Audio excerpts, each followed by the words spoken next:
أشهد أن لا إله إلا الله وحده لا شريك له وأشهد أن محمدا عبده ورسوله أما بعد فأعوذ بالله من الشيطان الرجيم بسم الله الرحمن الرحيم الحمد لله رب العالمين الرحمن الرحيم مالك يوم الدين إياك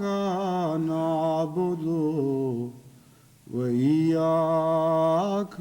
نستعين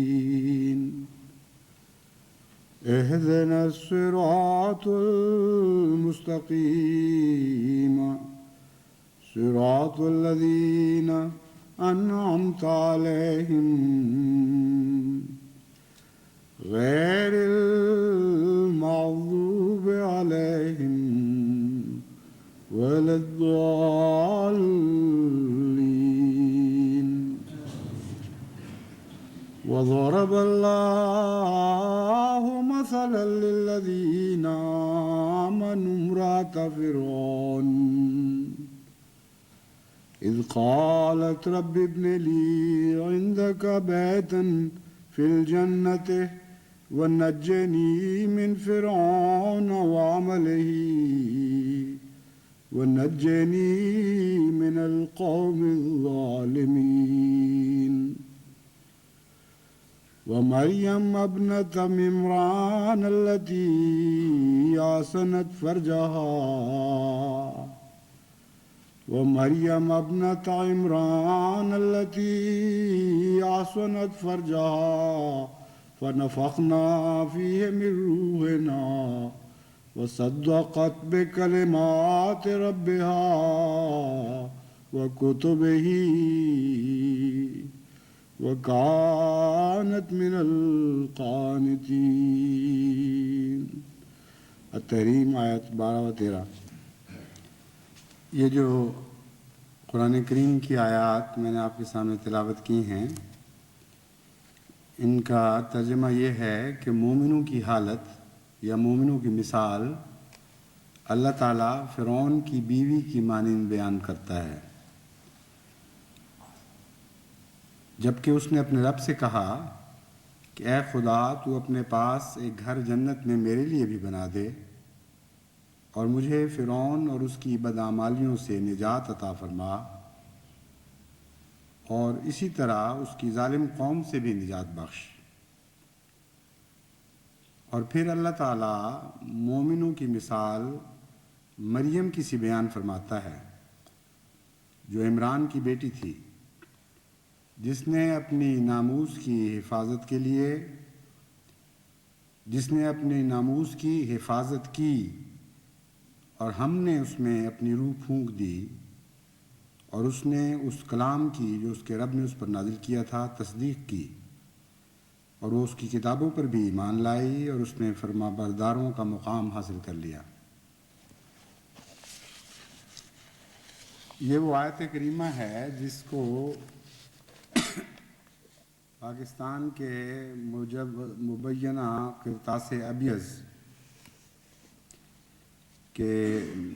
مصنف نے یا مصنفین نے نظر انداز کر کے حضرت مسیح موعود علیہ السلام پر ایک عجیب اعتراض اٹھایا ہے۔ ویسے تو جتنے بھی اعتراضات ہیں وہ تمام تر قرآن کریم کی کسی نہ کسی آیت کریمہ یا کسی تعلیم کو نظر انداز کر کے اٹھائے گئے ہیں، لیکن یہ آیت کریمہ بطور خاص کھلے لفظوں میں وہ بات بیان کر رہی تھی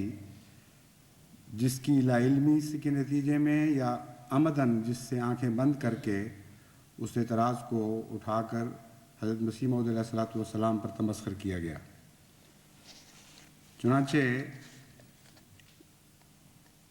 ایک اعتراض یہ کیا گیا، اس کا عنوان ہے بعض دلچسپ اور عجیب و غریب تعویلات۔ مرزا صاحب اپنے مسیح ابن مریم ہونے کی عجیب و غریب تعویل کرتے ہیں، جس میں پہلے وہ اپنے آپ کو مریم تصور کرتے ہیں اور پھر حضرت عیسیٰ کی روح اپنے اندر پھونکے جانے کا ماجرا بیان کرتے ہیں۔ یہ جو رنگ اختیار کیا گیا ہے یہ اسی قسم کا تمسخر کا رنگ ہے جو ہمیشہ تمام انبیاء کے خلاف اختیار کیا جاتا رہا ہے، اور ان کے عام علماء اس میں اور بھی رنگ بھر کے چسکے لے لے کر اس بات کو اس طرح بیان کرتے ہیں کہ گویا نعوذ باللہ من ذالک حضرت مسیح موعود علیہ الصلوۃ والسلام عملاً فعلاً اس بات کے قائل تھے کہ آپ کو حمل ٹھہرا، آپ کے پیٹ میں ایک بچہ بنا، اور وہی بچہ گویا کہ وہ حضرت مسیح موعود علیہ الصلوۃ والسلام خود ہیں۔ اس رنگ میں تضحیک اور تمسخر کے طور پر یہ اعتراض کیا جاتا رہا ہے اور اب بھی کیا جاتا ہے۔ اسی کی طرف اشارہ کرتے ہوئے یہ عبارت رکھی گئی اس میں، اور باہر کی دنیا جو ان باتوں سے بے خبر ہے ان پر یہ تاثر ڈالنے کی کوشش کی گئی کہ ایک نعوذ باللہ من ذالک مخبوط الحواس انسان تھا، ایک ایسا شخص جس کا دماغی حالت کا نمونہ یہ ہے کہ خود ہی اپنے آپ کو مرد ہونے کے باوجود عورت بناتا ہے، اور وہ بھی مریم، اور پھر حمل ٹھہراتا ہے اور کہتا ہے کہ ایک بچہ پیدا ہو گیا۔ تو جس طرح دیوانے مخبوط الحواس لوگ اس قسم کی باتیں سوچا کرتے ہیں، اسی قسم کا ایک انسان ہے۔ اس پہ پہلی بات تو قابل غور یہ ہے، اگر اسی قسم کا انسان ہے تو پھر اس سے اسلام کو یا پاکستان کو خطرہ کیسے لاحق ہو گیا؟ ایسے ہزاروں لاکھوں دیوانے دنیا میں پھرتے ہیں، اور کبھی کسی معقول انسان نے یا کسی قوم نے ان کو اپنے لیے خطرہ تصور نہیں کیا۔ تو تمہارا جھوٹ تو اس سے ثابت ہو جاتا ہے کہ ایک طرف ایک دیوانے، ایک مرگی کے مریض، ایک مخبوط الحواس کے طور پر اس شخص کو پیش کر رہے ہو، اور دوسری طرف عنوان یہ لگا ہے کہ تمام عالم اسلام کے لیے ایک انتہائی سنگین خطرہ ہے۔ یہ بین ہی اسی قسم کی بات ہے جیسے حضرت اقدس محمد مصطفیٰ صلی اللہ علیہ وآلہ وسلم کو ایک طرف ظالم لوگ مجنون کہتے تھے، ساحر کہتے تھے، اور دوسری طرف تمام دنیا کے لیے خطرہ سمجھ رہے تھے، اور صرف 100 سال نہیں، سینکڑوں سال تک ایک خطرے کے طور پر آپ کو سمجھا گیا، اور اس خطرے کے مقابل پر اسی قسم کے جھوٹے فساد کھڑے کر کے اسلام کو دبانے کی کوشش کی گئی۔ تمام عیسائی لٹریچر اس فرضی خطرے کے اس گندے مقابلے سے بھرا پڑا ہے۔ فرضی خطرہ ان معنوں میں کہ انسانیت کے لیے وہ کوئی خطرہ نہیں تھے، فرضی خطرہ ان معنوں میں کہ ہر خوبی کے لیے حضرت اقدس محمد مصطفیٰ صلی اللہ علیہ وسلم کوئی خطرہ نہیں تھے، مگر حقیقتاً اگر خطرہ تھے تو ہر فساد کے لیے، ہر گندگی کے لیے، ہر جھوٹ اور ہر باطل کے لیے۔ تو ان معنوں میں تو یہ بات درست ہے کہ جھوٹ اور فساد اور باطل کے لیے ایک بہت بڑا خطرہ پیدا ہوا ہے، لیکن یہ نہیں لکھا گیا، لکھا یہ گیا ہے کہ ہر خوبی کے لیے یعنی اسلام کے لیے خطرہ ہے، اور یہ بالکل جھوٹ ہے اور بے معنی بات ہے۔ اور جیسا کہ میں نے بیان کیا ہے، یہ اعتراض خود اپنے ہی وجود کو کھا رہا ہے، کیونکہ ایک مجذوب انسان، ایک پاگل انسان تو کسی کے لیے بھی کوئی خطرہ نہیں ہوا کرتا سوائے اپنی ذات کے۔ بہرحال جس آیت کو نظر انداز کیا گیا ہے اس آیت کی روح سے تو اب ان کے لیے دو صورتوں میں سے ایک صورت بہرحال اپنے لیے اختیار کرنی پڑے گی، ورنہ جن کو دائرہ اسلام اور دائرہ ایمان سے نکالتے ہیں ان کی بجائے اب خود ان کو دائرہ ایمان اور دائرہ اسلام سے نکلنا پڑے گا، اور ایک ایسے موقع پر آ کے انہوں نے حملہ کیا ہے حضرت مسیح موعود علیہ الصلوۃ والسلام پر کہ اب قرآن کی تلوار ان کو جواب دے گی اور قرآن کی تلوار ان کو کاٹے گی۔ اتنی واضح، اتنی قوی قرآن کی تلوار ہے جسے فرقان کہا جاتا ہے کہ اس کی زد سے پھر کوئی بچ نہیں سکتا۔ چنانچہ جس آیت کی میں نے تلاوت کی ہے اس میں مومنوں کی دو ہی حالتیں بیان فرمائی گئی ہیں۔ فرمایا ہے تیسری کوئی شکل یہاں بیان نہیں، یعنی یہ فرمایا گیا کہ یا تو مومن فرعون کی بیوی کے طور پر ہے اور اس پر وہی مثال صادق آتی ہے جو آسیہ کے اوپر آسیہ کی مثال تھی، اور یا پھر مریم کی مثال اس پر صادق آئے گی، اور اس مریم کی مثال جس میں ہم نے روح پھونکی اور پھر اس سے مسیح ابن مریم پیدا ہوا، یعنی محض مریم کی مثال نہیں بلکہ ایک ایسی مریم کی مثال جس میں روح پھونکی گئی، وہ حاملہ ہوئی اور اس کے نتیجے میں ایک بچہ پیدا ہوا۔ تو قرآن کریم تو مومنوں کی دو ہی مثالیں بیان کرتا ہے، یہاں تیسری کسی قسم کا ذکر نہیں کیا گیا۔ تو اگر آپ کو مریمی حالت پسند نہیں تو فرعون کی بیوی بن کے دکھائیے، پھر وہ کیسے بن کے دکھاتے ہیں، اور نہ اگر فرعون کی بیوی بن سکتے ہیں نہ مریم بن سکتے ہیں تو پھر دائرہ ایمان سے آپ باہر نکلتے ہیں، کیونکہ یہ آیت مومنوں کو ان دو قسموں میں سے کسی ایک میں ضرور داخل کرتی ہے۔ امر واقعہ یہ ہے کہ نہ ان کی قرآن پر نظر، نہ حضرت اقدس محمد مصطفیٰ صلی اللہ علیہ وآلہ وسلم کی تعلیمات اور سنت کی فہم، نہ اپنے گزشتہ بزرگوں اور علماء کی تعلیمات اور ان کی تفاسیر قرآن پر ان کی نظر ہے۔ اگر ان تمام امور پر نظر ہوتی تو تصور بھی نہیں کر سکتے تھے اس قسم کا حملہ کرنے کی۔ اس آیت کریمہ کو ایک دفعہ میں نے ایک مخالف مولوی کے سامنے اس طرح رکھا تھا، میں نے کہا دیکھیں آپ نے تو تمسخر اڑایا ہے حضرت مسیح موعود علیہ الصلوۃ والسلام کا، اور مجھ سے پوچھ رہے ہیں کہ بتاؤ حاملہ کیسے ہوئے، کس طرح بچہ بنا، کتنے مہینے بعد وہ بچہ پیدا ہوا اور کس قسم کی تکلیفات اٹھائیں۔ تو آپ کو تو مریم بننا پسند نہیں ہے، اس لیے لازماً جب آپ مومن ہونے کا دعویٰ کرتے ہیں تو فرعون کی بیوی ہونے کا تو اقرار کرنا پڑے گا۔ تو پہلے مجھے وہ قصہ سنا دیجئے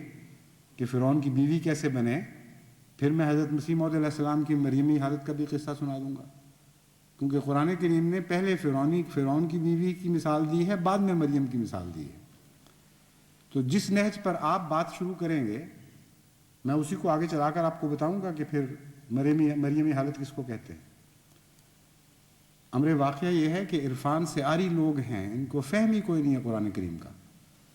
ورنہ ایسے حملے نہ کرتے جن کے نتیجے میں قرآن ان پر پھر جوابی حملہ کرتا۔ بات یہ ہے، اور میں نے ان کو بھی سمجھایا، میں نے کہا اس میں تمسخر کی بات نہیں ہے، آپ کو میں سمجھاتا ہوں کہ قرآن کریم کہنا کیا چاہتا ہے۔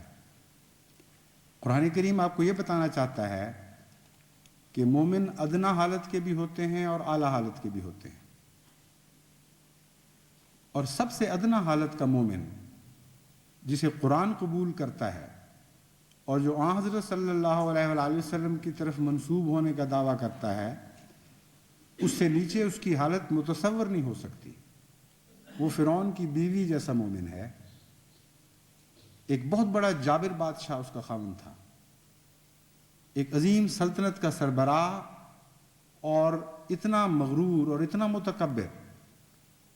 کہ وہ آسمان کے خدا کو بھی چیلنج کیا کرتا تھا۔ وہ حامان سے کہا کرتا تھا کہ میرے لیے ایک عمارت تعمیر کرو تاکہ میں بلندیوں پر چڑھ کے دیکھوں تو صحیح وہ خدا ہے کون جس کی منہ سے باتیں کرتا ہے۔ ایسے متکبر اور جابر اور ظالم بادشاہ کے نیچے ایک کمزور عورت بطور بیوی کی تھی جس کا کوئی بھی بس اور اختیار نہیں تھا، لیکن قرآن فرماتا ہے کہ اس نے پھر بھی اپنے ایمان کی حفاظت کی اور پھر خدا کے حضور گریہ ازاری کرتی رہی اور دعائیں کرتی رہی اور دعاؤں سے طاقت حاصل کرتی رہی کہ اے اللہ تو بھی میرے ایمان کی حفاظت فرما اور اس جابر اور ظالم بادشاہ کو میرے ایمان پر فتح نصیب نہ ہونے دے۔ کتنی عظیم الشان مثال ہے، لیکن عرفان سے عاری، قرآن سے نابلد لوگوں کے لیے محض ایک تمسخر کی حیثیت رکھتی ہے۔ بہت عظیم الشان مثال ہے، مگر قرآن کریم فرماتا ہے کہ یہ عظیم الشان مثال میرے محمد کے غلاموں میں سے ادنا غلاموں پر صادق آتی ہے، ان کی اعلیٰ پر صادق نہیں آتی۔ جو سب سے کم درجہ رکھتے ہیں، جو سب سے کم مقام رکھتے ہیں امت محمدیہ میں، وہ اس شان کے لوگ ہیں کہ جو ظالم سے ظالم اور جابر سے جابر بادشاہ کے مقابل پر اپنے ایمان کو ہاتھ سے جانے نہیں دیتے۔ اور ان میں سے جو اعلیٰ درجہ کے لوگ ہیں، جو صاحب عرفان ہیں، جو اولیاء اللہ میں شمار ہوتے ہیں، ان کی مثال فرماتا ہے کہ ان کی حالت تو مریم کی سی ہوتی ہے۔ مریم وہ عورت تھی جس کے نزدیک کسی قسم کے شہوانی خیالات کبھی نہیں پھٹکے، جو کلیتاً ہر قسم کی شیطانی مس سے پاک تھی، اور اگرچہ بیاہ شادی کے بعد یہ تعلقات قدرتی اور طبی ہوتے ہیں اور انہیں شیطانی نہیں کہا جاتا، جو پاک باز لوگوں کے تعلقات ہیں ان کو شیطانی نہیں کہا جاتا، لیکن مریم کی حالت تو ایسی تھی کہ وہ اس حس سے ہی ناآشنا تھی، اس جذباتی انگیخت سے ہی ناآشنا تھی، اور اپنے نفس کی کوئی بھی اس کے اندر ملونی نہیں تھی۔ اس کے باوجود اللہ تعالیٰ نے محض اپنی قدرت سے اسے ایک روحانی اور جسمانی فرزند عطا فرمایا۔ بس خدا تعالیٰ یہ بیان فرماتا ہے کہ میرے مومن بندے جب نئے مراتب حاصل کرتے ہیں اور نئے مقامات تک پہنچتے ہیں تو اس میں ان کی نفس کی ملونی کا ادنا سا بھی دخل نہیں ہوتا۔ کسی شیطان نے ان کے اندر یہ ان کے کان میں نہیں پھونکا ہوتا کہ اٹھو اور اپنے بلند مقامات کا دعویٰ کرو۔ کسی نفسانی خواہش اور انانیت نے ان کو اس بات پر نہیں اکسایا ہوتا کہ تم بلند مقامات کی خواہش کرو، وہ تو زمین پر بچھے ہوئے عاجز لوگ ہوتے ہیں خدا کے۔ ایسے عاجز بندے جن کو مراتب اور مقام عطا بھی فرمائے جائیں تو پھر بھی وہ کہتے ہیں کہ میں خاکی ہوں میرے پیارے، نہ آدم زاد ہوں بشر کی جائے نفرت اور انسانوں کی آل۔ ایسے لوگ جب دعوی کرتے ہیں تو ہرگز اپنے نفس سے نہیں کرتے۔ ایسے لوگ اس وقت دعویٰ کرتے ہیں جب آسمان سے ان میں روح پھونکی جاتی ہے اور وہ مجبور کر دیے جاتے ہیں اور خدا کا حکم ان پر نازل ہوتا ہے، اٹھو اور اپنی ایک نئی پیدائش کا اعلان کرو۔ ان میں سے وہ عیسیٰ پیدا ہوتے ہیں جو آپ بھی زندہ ہوتے ہیں اور لوگوں کو بھی زندگی عطا کیا کرتے ہیں، جو مرتی ہوئی قوموں کو سنبھال لیا کرتے ہیں۔ کتنی عظیم الشان مثال ہے جسے ظالم قوم نے ایک تمسخر کا نشانہ بنا لیا۔ بس ان کے لیے دو صورتوں میں سے ایک تو بہرحال قبول کرنی ہوگی۔ اگر مریم تک کے مقام تک پہنچنے کی توفیق نہیں تو فرعون کی بیوی کا مقام ہی حاصل کر کے دکھائیں، مگر افسوس کہ اکثر ان میں ایسے ہیں جن کو وہ بھی توفیق حاصل نہیں۔ جبر سے کسی کا دین بدلوانے کی کوشش تو ضرور کرتے ہیں، مگر جبر کے مقابل پر اپنے دین کی حفاظت کی کوئی توفیق، کوئی ہمت میں باقی نہیں۔ ایک جابر کی پرستی شروع کر دیتے ہیں، ایک عامر کو بطور قوم قبول کر لیتے ہیں۔ ان میں مظلوم بھی ہیں، کمزور بھی ہیں، بے اختیار بھی ہیں، میں سب جانتا ہوں۔ ان میں صاحب ہمت بھی ہوں گے لیکن نسبتاً کم، اور بدقسمتی سے اکثر حالت قوم کی ایسی ہو چکی ہے یا بنا دی گئی ہے جبر کے ساتھ کہ اب ان میں کلمہ حق کہنے کی طاقت باقی نہیں رہی۔ تو جہاں تک جماعت احمدیہ کا تعلق ہے، ہم تو ان دونوں ہاتھوں کو اپنے اوپر اس طرح اپنے اوپر طاری کر چکے ہیں کہ ہم میں سے ہر ادنی احمدی جو کم سے کم مقام پر بھی فائز ہے، وہ بھی خدا تعالیٰ کے فضل سے اپنے ایمان کی حفاظت کے لیے ہر قربانی کے لیے تیار ہے اور ہر قربانی پیش کرتا چلا جا رہا ہے۔ تمہاری آنکھوں کے سامنے ہے۔ کتنوں کے دین تم بدلوا چکے ہو، کتنوں کے کلمے تم نے ان کے سینوں سے نوچے ہیں، کتنوں کو قیدوں کی مصیبت میں مبتلا کیا، کتنوں کے خون بہائے، لیکن دیکھو خدا کے یہ عاجز بندے کس شان کے ساتھ قرآن کریم کی اس بیان کردہ اس مقام کو چمٹے ہوئے ہیں کہ ایک ظالم اور جابر بادشاہ کی تلوار کے نیچے بھی لا الہ الا اللہ کے اظہار سے باز نہیں آ رہے اور نہ کبھی باز نہیں آئیں گے۔ تو ادنا کی یہ حالت ہے، انہی میں سے وہ اعلیٰ بھی پیدا ہوتے ہیں اور ہوتے رہیں گے جن کو خدا مریمی حالت عطا فرمائے گا، ان سے ان کے وجود کے اندر سے نئے وجود پیدا ہوتے رہیں گے۔ اس سے پہلے بھی حضرت مسیح موعود علیہ السلام کے علاوہ بھی صاحب کشف و الہام بزرگ ایسے تھے جو اس عارفانہ نقطہ کو پا گئے تھے، کیونکہ فی الحقیقت وہ تعلق باللہ رکھنے والے لوگ تھے۔ ان میں سے ایک حضرت سید عبد القادر جیلانی رحمۃ اللہ علیہ ہیں۔ وہ اپنے مقالات میں سے 26ویں نمبر کے مقالے میں